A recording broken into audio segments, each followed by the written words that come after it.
Bonsoir à tous nos futurs clients. Aujourd'hui, nous allons vous présenter la plateforme SmileChat et nous sommes contents de vous voir en ce jour avec nous pour cette présentation. Nous allons débuter par une connexion à cette plateforme.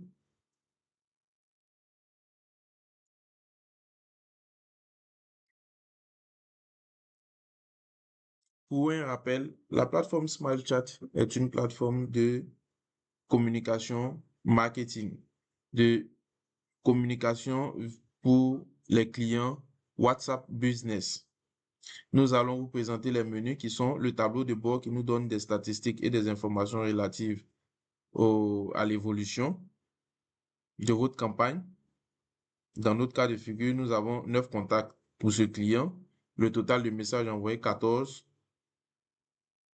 Le second menu, c'est la boîte de réception. Cette boîte de réception est constituée de tous les messages que vous aurez reçus. Ayant une équipe, vous avez la capacité de pouvoir spécifier les messages lus, le non lu, les messages venus via widget et d'autres types de messages. Nous avons le prochain menu qui est les contacts. Nous avons le groupe, les groupes. Les groupes sont l'ensemble des contacts que nous avons la capacité de pouvoir segmenter. Pour une banque, par exemple, on dira des clients PME ou bien des clients grandes entreprises ou bien des clients toutes petites entreprises. Nous avons la capacité de pouvoir segmenter afin de pouvoir faire des campagnes ciblées. Nous avons l'onglet des campagnes pour voir plus ou moins comment nos campagnes se présentent, les messages ayant échoué et toutes les informations. Ici, nous avons les modèles de notre campagne en question. Donc, nous allons préalablement préparer plusieurs modèles et ce sont ces modèles qui seront utilisés afin de pouvoir faire les envois de messages WhatsApp. Ici, nous avons les automatisations, la création des flots. Donc, dans la création des flots, vous avez la capacité de pouvoir créer plusieurs flots. Les flots débutent par un point d'entrée qui est peut-être un message venu du client qui est start, qui peut être salut ou tout autre message. Lorsqu'il reçoit ce message, il a la capacité de pouvoir, notre système a la capacité de pouvoir répondre automatiquement. Nous avons l'analyse. L'analyse nous permet de pouvoir faire ressortir des informations et, si possible, exporter ces informations sous Excel pour avoir un suivi et avoir plus ou moins le comportement de nos clients, ce qui nous va nous permettre de pouvoir peaufiner nos prochaines campagnes. En dernière position, nous avons un générateur, avant-dernière position, nous avons un générateur de widget. Ce générateur de widget peut être mis sur notre site web. Nous avons la capacité de pouvoir copier ce code afin de pouvoir mettre sur notre site web et échanger avec nos clients en arrière-plan. Donc, vous allez voir ici dans la boîte de réception, on a aussi un onglet de widget au-delà de l'aspect de WhatsApp Business où nous avons la capacité de pouvoir répondre à nos clients ici.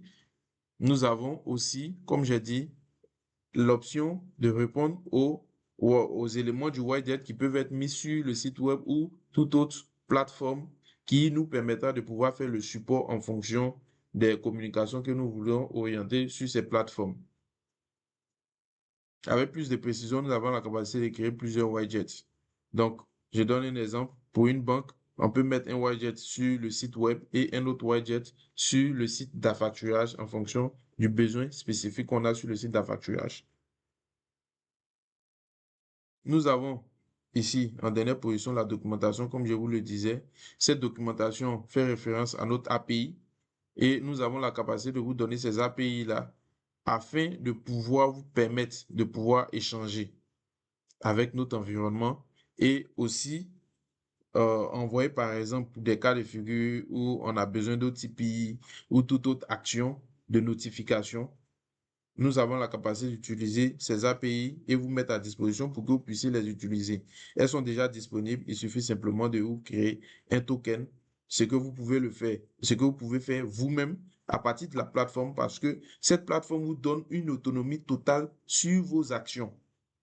Et elle vous permet vous-même de pouvoir gérer vos propres comptes, des templates, envoyer tout ce qu'il y a comme message et toute autre chose. Ici, c'est l'activation de l'intelligence artificielle. Afin d'activer l'intelligence artificielle, le chatbot basé sur l'intelligence artificielle, il va falloir faire une configuration. Et voici cette configuration que nous avons mis à disposition ici. Tout en bas, vous allez constater qu'on peut importer des fichiers. Pour ceux qui sont dans le domaine technique de l'IT, ils sauront que la capacité d'importer des fichiers permet à votre chatbot de pouvoir s'entraîner. Donc, l'objectif ici, c'est de permettre au chatbot de s'entraîner via des URL. Donc, pour une banque, on mettait par exemple son site web, le chatbot aura la capacité d'avoir des informations sur son site web, sur d'autres sites web de source, pour pouvoir se former lui-même. Et au-delà de ça aussi, importer des fichiers Word, Excel, pour avoir des informations plus avancées et être à même de pouvoir causer avec un client comme si c'était une personne lambda, comme si c'était une personne, une personne du support. Voilà, c'est un peu plus ça. Donc, nous venons de faire le tour de notre plateforme. Nous disons merci encore de nous avoir suivis et à la prochaine pour un nouvel épisode afin de pouvoir vous présenter la boîte de réception et la possibilité de pouvoir enregistrer vos contacts et faire une communication marketing. Merci.